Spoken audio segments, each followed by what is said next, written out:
ये जानना चाहूँगा माननीय मंत्री महोदय अध्यक्ष जी के माध्यम से कि ये जो साइबर क्राइम हुए हैं छत्तीसगढ़ में जितने हैं उसमें डिजिटल अरेस्ट की कितनी घटनाएं हुई हैं और उसमें कितने प्रकरण में आपने कार्रवाई की है? साइबर अपराध ये राज्य का विषय नहीं है खाली और राज्य तक सीमित नहीं होता है। ये राज्य के अंदर कहीं एक स्थान पर होने वाली घटना नहीं होती है। इसका आरोपी कहीं दूर दूसरे प्रदेश में बैठा होता है।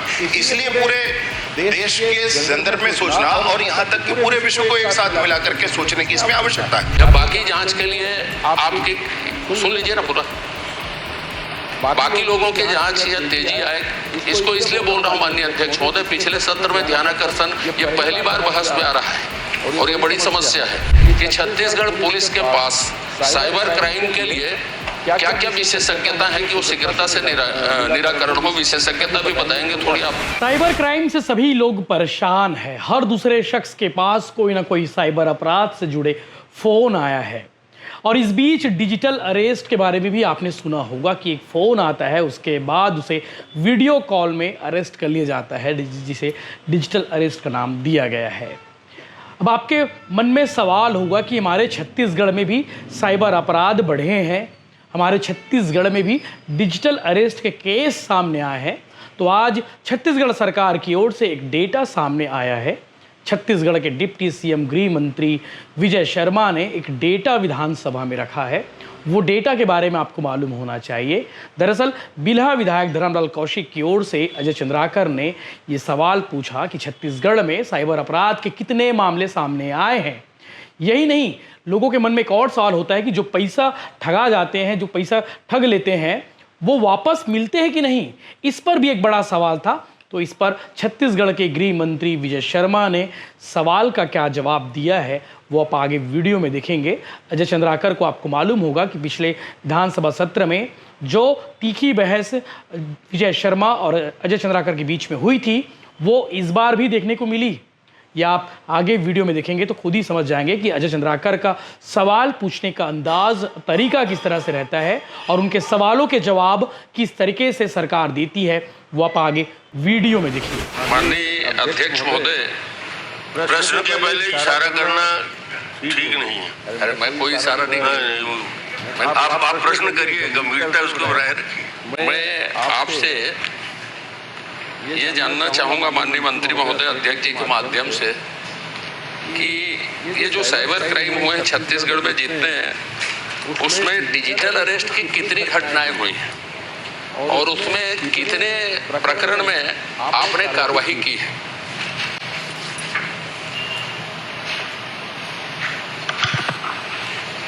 माननीय अध्यक्ष महोदय, साइबर क्राइम और डिजिटल अरेस्ट के कुल प्रकरणों में से जो डिजिटल अरेस्ट के प्रकरण हुए हैं छत्तीसगढ़ में वो 12 प्रकरण हैं और उसमें 12 के सभी प्रकरणों में कार्यवाही भी की गई है।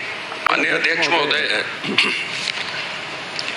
साइबर ठगों से जो आपने जानकारी दी है उसमें लगभग 168.12 करोड़ रुपये वसूल की गई है, ठगी गई है। इतनी राशि साइबर ठगों द्वारा ठगी की गई राशि का विवरण आपने इतनी राशि का दिया है।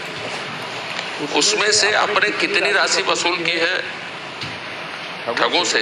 और जैसा आपने बताया कि 5 करोड़ 20 लाख रुपये से ज़्यादा वसूल की गई है, तो वो आपके पास कितनी राशि जो आपने उसमें वसूल की है और कितना आपने ठगे गए लोगों को वापस किया और कितनी राशि शासन के पास या विभाग के पास रखी हुई है और उसको कब तक आप लौटाएंगे?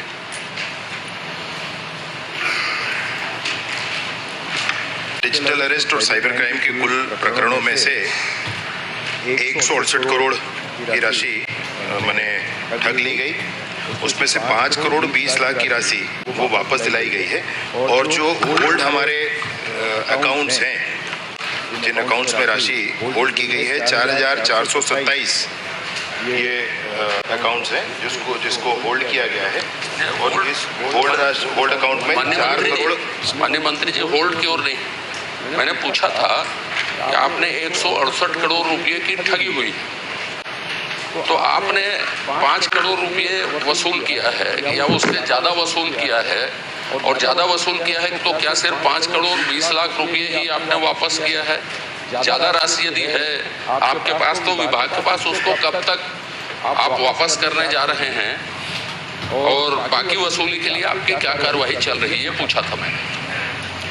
माननीय अध्यक्ष महोदय, 5 करोड़ 20 लाख की राशि पीड़ितों को वापस की गई और 4,400 मतलब जितने खाते होल्ड किए गए हैं उसमें 4 करोड़ 13 लाख की राशि अभी है, जिसका परीक्षण और इसके अंतिम निर्णय के उपरांत उसको भी दिया जाएगा। माननीय अध्यक्ष महोदय, ये ठगी के बाद अभी भी चालू बैंक खाता जो है 1795 है, जो जानकारी परिशिष्ट में आपने दी है, और उसके बाद 921 खाते ऐसे हैं जिसमें एक से अधिक बार ट्रांजैक्शन हुए हैं, और ठगी की घटना 921 खातों में एक से ज्यादा बार हुई है। तो अभी तक इन खातों को फ्रीज नहीं किया गया और अभी तक चालू है। इसको जारी रखने के पीछे विभाग की क्या मंशा है या किन कारणों से इसको जारी चालू रखा गया है, ये बताने का कष्ट करेंगे। माननीय अध्यक्ष महोदय, मतलब जब ये साइबर फ्रॉड की दिशा में अपन ये करते हैं, इन्वेस्टिगेशन होता है, अनेक लेयर में इस पर चर्चा होती है, होता है, ट्रांजैक्शन बढ़ जाता है आगे, राशि एक खाते में, एक खाते के बाद दूसरे खाते में, दूसरे खाते के बाद तीसरे खाते में, तो पहला खाता जहां जाता है उसको अनिवार्यतः बंद कर लिया जाता है और उसके बाद के खातों में हो सकता है कि उसने कहीं खरीदी की है और खरीदी के बाद वहां भुगतान कर दिया है, तो मर्चेंट का खाता पता चला तो उसको फिर छोड़ दिया जाता है कि उसको उस ट्रांजैक्शन को फ्रीज करके और खाता फ्रीज नहीं किया जाता है। ये स्थिति उसमें अपनाई जाती है माननीय अध्यक्ष महोदय। इसलिए जो स्थिति अभी मैंने माननीय सदस्य महोदय से कहा कि जितने खाते बंद नहीं किए गए हैं उनके पीछे, हर खाते के पीछे ऐसी ही कोई ना कोई विषय है, इसलिए वो। लेकिन माननीय अध्यक्ष महोदय, 921 खाते ऐसे हैं जिसमें 1 से 2 बार ठगी हुई। ये बड़ा आश्चर्यजनक है कि वो अभी भी चालू है। अब बोल रहे हैं, बोल लीजिए। नहीं, 921 खाते ऐसे हैं जिसमें 1 से अधिक बार ट्रांजैक्शन हुआ है। ये चालू है ऐसा नहीं, ये चालू है ऐसा नहीं है, इसमें 1 से अधिक बार ट्रांजैक्शन हुआ है, इसमें 1 से अधिक बार राशि ट्रांसफर हुई है, वो बंद भी हो सकते हैं। बंद हो गई? हाँ जी। अच्छा माननीय अध्यक्ष महोदय, छोटा छोटा तो विषय है। कुल 722 लोगों को आपने चिन्हित किया। 722 लोगों में से आपने 347 की गिरफ्तारी की। बाकी लोगों के गिरफ्तारी के लिए या बाकी जांच के लिए आपकी, सुन लीजिए ना पूरा, बाकी लोगों के जांच या तेजी आए, इसको इसलिए बोल रहा हूं माननीय अध्यक्ष महोदय, पिछले सत्र में ध्यानाकर्षण ये पहली बार बहस में आ रहा है और ये बड़ी समस्या है। तो बाकी लोगों के लिए प्रयास क्या कर रहे हैं, एक, और दूसरा इसमें विषय ये है कि छत्तीसगढ़ पुलिस के पास साइबर क्राइम के लिए क्या क्या विशेषज्ञता है कि वो शीघ्रता से निराकरण हो, विशेषज्ञता भी बताएंगे थोड़ी आप। जी माननीय अध्यक्ष महोदय, माननीय सदस्य की ये चिंता वस्तुतः वर्तमान में समाज की जो चिंता है वही है, और संपूर्ण भारत वरन संपूर्ण विश्व की सुरक्षा भी साइबर सुरक्षा के बिना अब संभव नहीं है।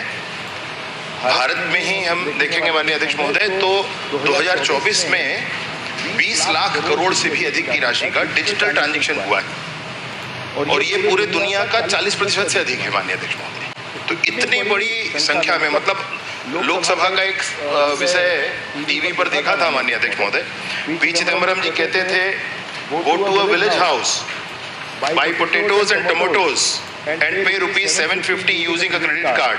What will a poor woman do in such a situation? Where there will be an ATM machine, there will be an electricity, there will be Wi-Fi, there will be internet.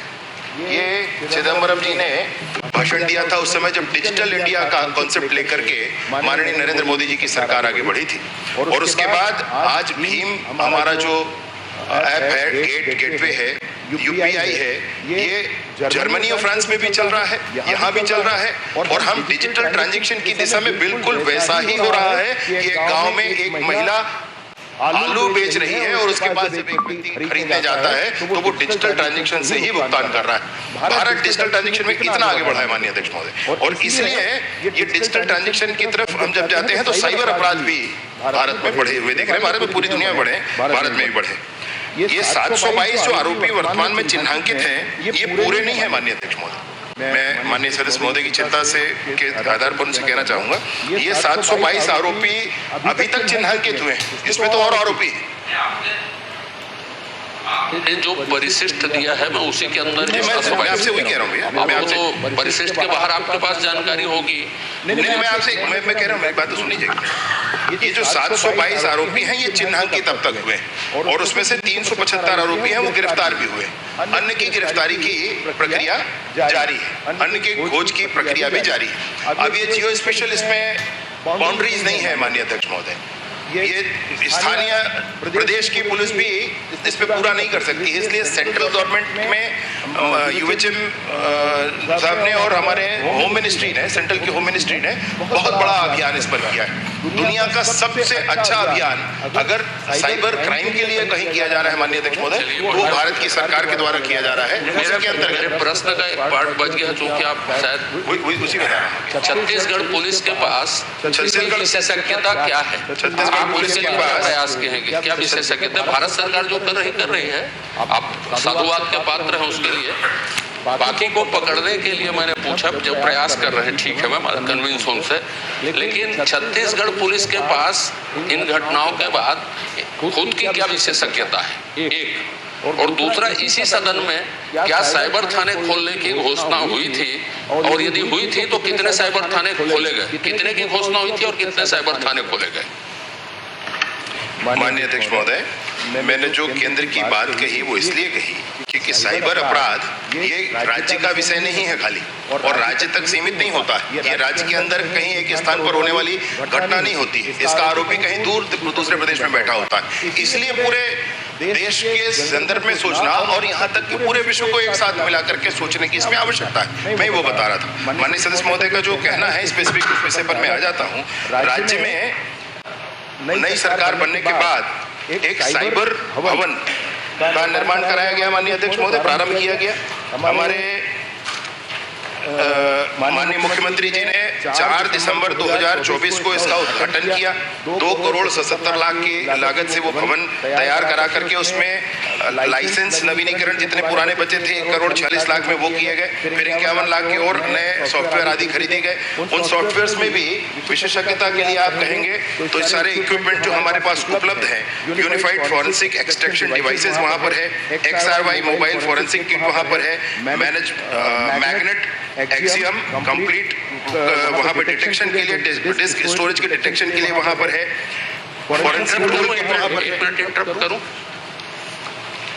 भवन बनाना equipment आप बता रहे, जो मेरी जानकारी है equipment का संचालन, इक्विपमेंट को देखना और उसके एक्सपर्ट, जब एक्सपर्ट होंगे तब आप इन सारे संसाधनों का उपयोग होगा जिसकी आप गिनती कर रहे हैं। मैं ये जानना चाहता था, विशेषज्ञता में आपने इक्विपमेंट उठा लिए, बढ़िया।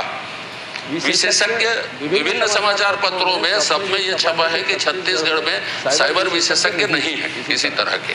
ये बात आप बताएंगे कि ये सत्य है कि असत्य है? छपने पर मैं नहीं जा रहा हूँ, उल्लेख कर रहा हूँ सिर्फ उसका। तो मशीन भवन एक अलग चीजें है, उसको ऑपरेट करने के लिए विशेषज्ञता एक दूसरा विषय है। और दूसरी बात जो मैंने कही कि साइबर थाने खोलने की घोषणा इस सदन में हुई थी क्या? कितने थाने खोलने की घोषणा हुई थी और कितने खोले? जी माननीय अध्यक्ष महोदय, राज्य स्तर पर साइबर पुलिस थाना, राज्य स्तर पर cyber forensic lab, cyber financial fraud helpline जो 1930 है वो राष्ट्रीय स्तर का है, परंतु उसका संचालन सभी राज्यों को स्वयं करना पड़ता है, वो भी यहाँ पर संचालित किया जा रहा है। 5 हमारे जो रेंज हैं, रायपुर, दुर्ग, बिलासपुर, जगदलपुर और अंबिकापुर, 5 रेंजों में थाना को और अपग्रेड किया गया है और आगे बढ़ाया गया। साइबर थाने है स्पेसिफिकली उसमें, और समस्त जिलों में सभी एक साइबर सेल का भी निर्माण हुआ है।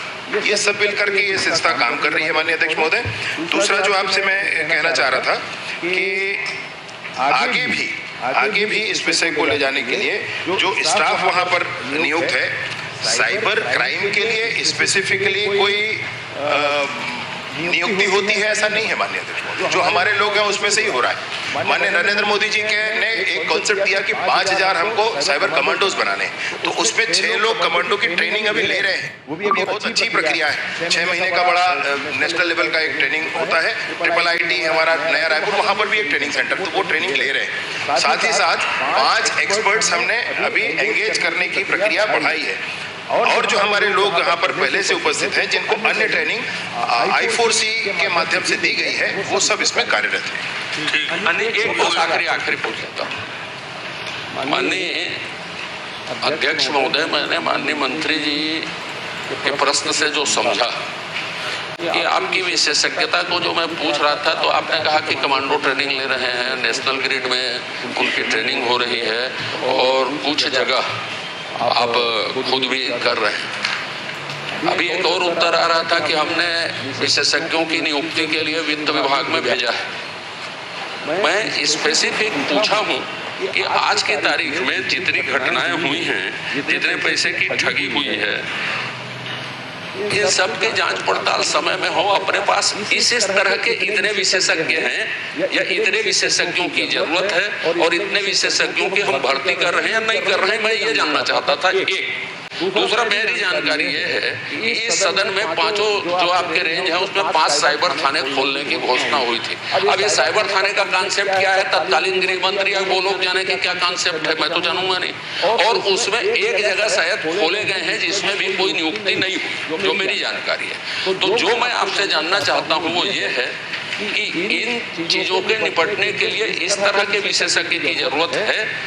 ट्रेनिंग तो ठीक है, दिल्ली सरकार दे रही है, आप करवाइए, अच्छी बात है। लेकिन हमारी जो विशेषज्ञता की जरूरत है वो हमारे पास इतने हैं, इस तरह के लोग, और इतना हम भर्ती करने जा रहे हैं, या ये स्पेसिफिक मैं जानना चाहता था। और आपकी साइबर थाने के बारे में बताइए, साइबर सेल के बारे में नहीं। साइबर थाने खोलने की बात कही थी कि साइबर सेल खोलने की बात कही थी?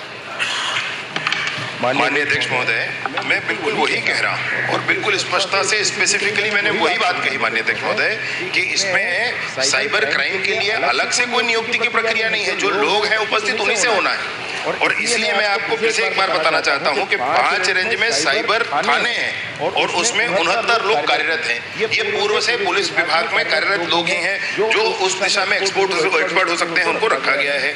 इसमें मैंने बताया माननीय अध्यक्ष महोदय कि एक अभी रिसेंट में भी और 2 साल पूर्व भी I4C जब से प्रारंभ हुआ है 2022 से I4C प्रारंभ हो जाने के बाद ये भारत सरकार की बड़ी संस्था है और ये बड़ा अभियान है भारत सरकार का। सारी चीजों को एक साथ इंटीग्रेट करने के लिए Indian cyber crime coordination centre I4C ऐसा बनाया गया।